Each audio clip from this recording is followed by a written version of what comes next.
ఏపీలో 2 ఏళ్ల క్రితం హత్యకు గురైన డ్రైవర్ వీధి సుబ్రహ్మణ్యం కేసును సీబీఐకి అప్పగించాలని డిమాండ్ చేశారు తల్లిదండ్రులు సత్యనారాయణ నూక రత్నం.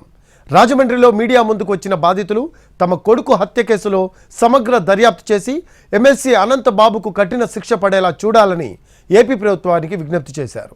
కొడుకు హత్యకు గురైన తర్వాత గత ప్రభుత్వంలో తమ కుటుంబానికి ఎలాంటి న్యాయం జరగలేదన్నారు. మరి ఏ కక్ష కట్టుకుని చంపేశాడు అన్నది కూడా ఇప్పటికి నాకు అర్థం అవ్వట్లేదండి. ఒంటి నిండా ఇసుకుంది, 31 గాయం ఉందండి. మరి దారుణంగా ఎంత ధైర్యంగా తిరుగుతున్నాడు అంటే మరి శిక్ష పడాలండి. సిబిఐ ఎంక్వైరీ అడగాలి మాకు అయితేని పడాలండి. పడకపోతే మాకు ఆత్మశాంతి కలగదండి.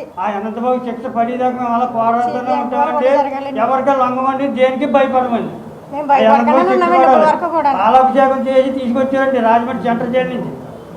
కాకినాడ పోలీసులు అనంతబాబుకు కొమ్ము కాస్తున్నారండి. ఇప్పుడు ఇంకానే ఏం జరిగిందంటే ఇంకా ఎంక్వైరీ చేస్తున్నాం అంటున్నారండి పోలీసులు. కాకినాడ పోలీసులోనే ఉందండి, కాకినాడ పోలీసులో ఉందండి. అనంతబాబు కొమ్ము కాస్తున్నారండి. అనంతబాబు ఎలా చెప్తే అలా నడుతున్నారండి. ఇప్పటికి ఇంకా మాకు న్యాయం జరగలేదండి. ఇప్పుడు కొత్త ప్రభుత్వాన్ని మాకు న్యాయం చేయాలని కోరుకుంటున్నాం. ఒంటి నిండా గాయాలున్నాయి, చనిపోయిన శవం ఉంది, కారులో ఉంది. వాళ్ళ కుటుంబ సభ్యులు చాలా స్పష్టంగా అనంతబాబు ఇలా చేశారని చెప్పినా కానీ దాన్ని అనుమానాస్పద మృతిగా నమోదు చేశారు తప్ప దాన్ని హత్యగా నమోదు చేయాల పోలీసు వాళ్ళు.